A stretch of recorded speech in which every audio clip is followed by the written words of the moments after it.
Hi. Actually most of the problem ನಾವು ಇತ್ತೀಚೆಗೆ ನೋಡ್ತಾ ಇರೋವಂಥದ್ದು ಸಣ್ಣ ವಯಸ್ಸಿನಿಂದ ದೊಡ್ಡೋರ್ವರೆಗೂ ಲಾಟ್ ಆಫ್ ಸ್ಕಿನ್ನಲ್ಲಿ ಅಪ್ಪರ್ ಲಿಪ್ಪಲ್ಲಾಗಿರ್ಬೋದು, ಚಿನ್ನಲ್ಲಾಗಿರ್ಬೋದು ತುಂಬ ಹೇರ್ ಗ್ರೋತ್ ಆಗಿ ತುಂಬ ಮುಳ್ಳು ಥರ ಪ್ಲಕ್ ಎಲ್ಲ ಮಾಡಿಬಿಟ್ಟಿರ್ತೀರ. ಅದಕ್ಕೋಸ್ಕರ ಫುಲ್ಲು ಮುಳ್ಳು ಥರ ಆಗ್ಬಿಟ್ಟಿರುತ್ತೆ. ಲೇಸರ್ ಮಾಡಿರ್ತೀರ. ಸೊ ಇದಕ್ಕೆ ಪರ್ಮನೆಂಟ್ ಸೊಲ್ಯೂಷನ್ ಇಲ್ವಾ ಅಂತ ಕೇಳೋದಾದರೆ ಖಂಡಿತವಾಗ್ಲೂ ಪರ್ಮನೆಂಟ್ ಸೊಲ್ಯೂಷನ್ ನೀವು ನೋಡ್ತಾ ಇರ್ಬೋದು. ಮಿನಿಮಮ್ 5 to 6, ಕೆಲವೊಬ್ಬರಿಗೆ ತುಂಬ ಸ್ಟ್ರಾಂಗ್ ಇತ್ತು ಹೇರು ಅನ್ನೋದಾದರೆ 9 to 10 ಸೆಷನ್ ಹತ್ರ ತೊಗೊಂಡ್ಬಿಡುತ್ತೆ.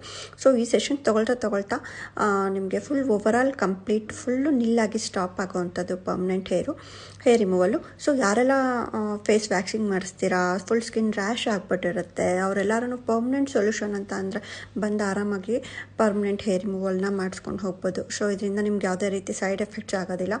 ಮಿನಿಮಮ್ ನಾನು ಎಷ್ಟು ಸೆಷನ್ ಹೇಳಿದ್ದೀನಿ ಅಷ್ಟು ಸೆಷನ್ ಕಂಪ್ಲೀಟ್ ಮುಗಿಸ್ಕೊಳ್ಳೋ ಅಷ್ಟರಲ್ಲಿ 100%ಅಲ್ಲಿ ನಿಮಗೆ 100% ರಿಸಲ್ಟ್ ಸಿಗೋವಂಥದ್ದು. ಸೊ ಯಾರೆಲ್ಲ ಲೇಸರ್ ಯೂಸ್ ಮಾಡ್ತಿದ್ದೀನಿ, ಪ್ಲಕ್ ಮಾಡ್ಕೊಳ್ತಾ ಇದ್ದೀನಿ, ಬೇರೆ ಆಪ್ಷನ್ ಇಲ್ಲ, ಹೊರಗಡೆ ಯಾವಾಗೂ ಹೋಗಿ ವ್ಯಾಕ್ಸ್ ಮಾಡ್ಕೊಳಕ್ಕಾಗಲ್ಲ, ವ್ಯಾಕ್ಸ್ ಮಾಡಿದ್ರೆ ರ್ಯಾಶ್ ಆಗುತ್ತೆ ಮತ್ತು ಬಬಲ್ ಥರ ಆಗಿ ರ್ಯಾಷಸ್ ಆಗುತ್ತೆ, ಅಂಥವ್ರೆಲ್ಲರೂ ವ್ಯಾಕ್ಸಿಂಗ್ ಮಾಡ್ಕೊಳ್ಳೋ ಅಂಥ ಆಪ್ಷನ್ನ ಪಕ್ಕಕ್ಕಿಟ್ಟು ಬಂದು ಪರ್ಮನೆಂಟ್ ಹೇರ್ ರಿಮೂವಲ್ನ ಆರಾಮಾಗಿ ಮಾಡಿಸ್ಕೊಂಡು ಹೋಗ್ಬೋದು.